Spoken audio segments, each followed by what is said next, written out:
feno iray taona sahady no namoizany Anitrisha kely isika izay tovavy kely zanaky ny mpanakanto Fandrama izay nisy namono teny 67 hectare teny ka ny pitsipitsony mahakasika an'izay nifakafakaina amintsika ato anatin'ity vidéo ity ka dia manasa antsika rehetra anaraka an'ity vidéo ity hatramin'ny farany. Ny tonga tsy miarahaba hono na matesitra ka dia faly miarahaba isika rehetra mpanaraka tsy tapaka an'ity chaîne ity teny kontinandroany ity araka an'izay efa natsiko zay dia ny amin'ny mahakasika ny fandozany Trisha kely isika no taterina amintsika ato anatin'ity vidéo ity. Fa milohan'izay dia andao aloha resantsika ireto tsara ho fantatra manaraka ireto. Tsy hita efa ho roa taona ity tovavy amin'ny sary ity raha ny fanazavana izay nataony reniny. Efa nitady azy ihany koa ny fianakaviana ny taona 2024 fa tsy nahitam-bokany. Ho fialana nenina farany dia miantso ny tolo-tanana sy ny fanomezam-baovao marina avy amintsika tsirairay ny fianakaviana mba hiantso ny laharana 8 7 2 7 na 8 7 Raza Versoa Nadia Eveline Lisette na Nadia no anarany. Tovavy 20 taona izy io tamin'ny fotoana io izay tsy nahitana azy io.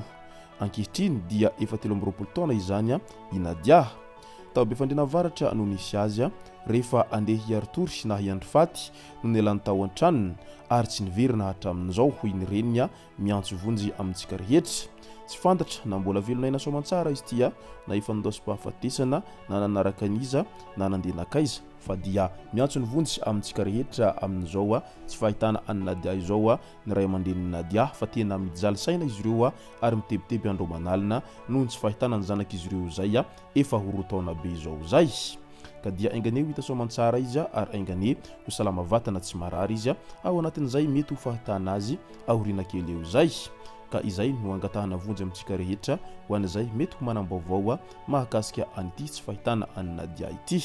Saika ho any ampitan-dranomasina fa voaendaka teo ambodiny sotry.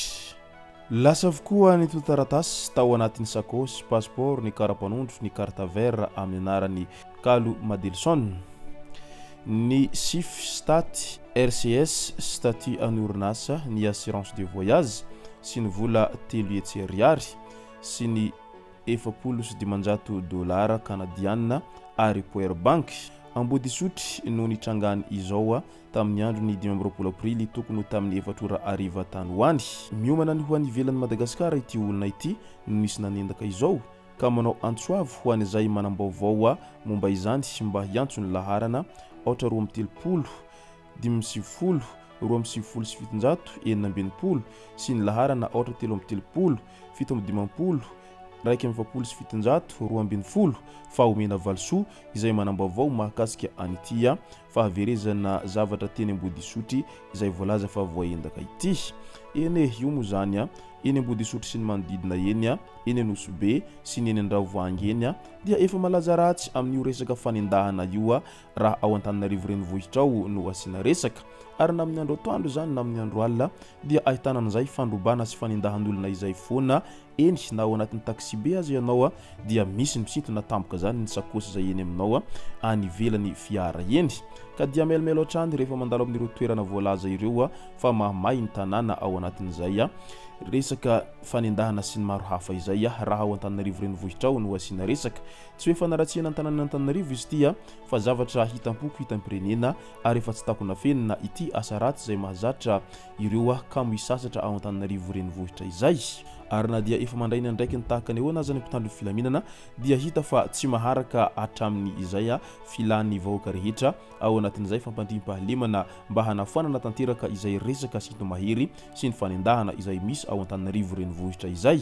Ferdinand indray hita faty namono tena teo amin'ny pont Dick Nosbe. Vata mangatsika efa tsy misy aina intsony misy nahita teo amin'ny pont Dick ahina ho namono tena i Ferdinand Tombolaza Rabe Mananjara.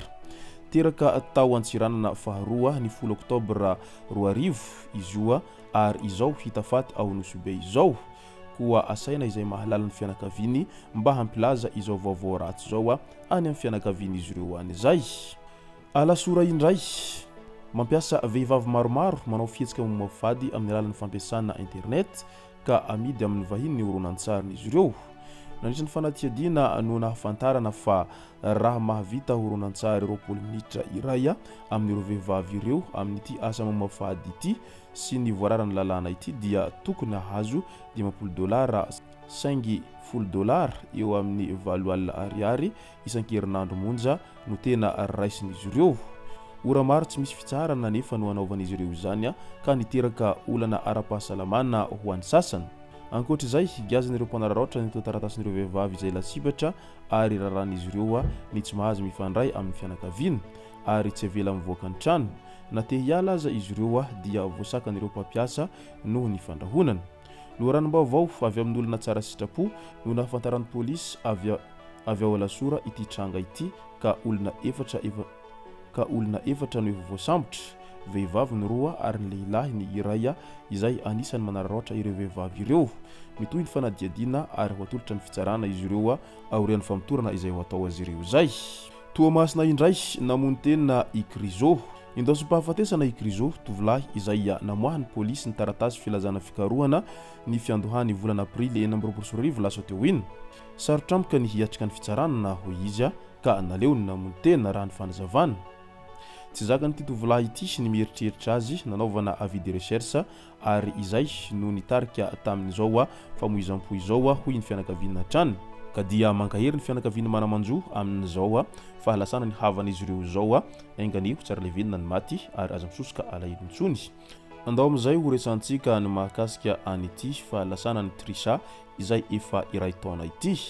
Feny ireo taona sahady zao namoizana ny Trisha kely izay tsy maty kosehina atompo fa mijanona ho ratra ary tsy odiny mandrakizay ho iatrany ny mpanakanto fandrama izay ray niteraka any tovovavy kely Trisha ity izay nindosam-pahafatesana ny 20 Aprily 2024 lasa teo iny teny amin'ny bazary du quartier teny 67 hectares teny. Tsy eo mofo tamandry fa raha ny tantara dia maty nisy namono izy io ary tao an-tranon'izy ireo ihany no namonoany ireo olon-dratsy an'ity tovovavy kely izay tokony hanalabaka moa tamin'izany fotoana izany ka dia nindosam-pahafatesana tampoka teo no nitraketrakin'ireo tsy mataho-tody tao anatiny izay indray mpimaso zay ka dia mankahery hatrany ny fianakaviana isika ao anatin'izao fahalasana ny zanak'izy ireo izay efa hery taona be izao zay na dia tsapa sita fa tena mafy dia mafy izany hoe maty zanaka izany ary tena mandratra fo sy manimba fo izany hoe maty nisy namono izany fa tsy hoe maty voajanahary akory tao anatin'izay fahalasana n'ity Trisha kely ity izay maty tena 67 hectares ity izay ka mankahery hatrany ary aza misosoka alahelo tsapa fa tena mafy izany fa dia tsy maintsy manamboatra saina sy miezaka manatony ny fo ao anatin'izay rehetra izay ka dia mankahery hatrany ny mpanakanto fandrama sy ireo fianakaviany ao anatin'izany rehetra izany. Ny mpanakanto fandrama raha teo dia isan'ny mpanakanto tena mahay miara-monina raha samy mpanakanto ihany ary isan'ny mpanakanto izay tia manotrina ny fahavoazan'ireo mpanakanto namany ary tsy miala hatramin'ny farany moa ity mpanakanto fandrama ity rehefa misy ny fahoriana izay mianjady amin'ireo mpanakanto namany izay eny nahatra any ambanivohitra aza dia mandeha foana izany mpanakanto fandrama izany na dia anajanonany lanonana izay tokony ataony aza amin'izay fanatronany ireo fahavoazana izay mahazo ny namany izay.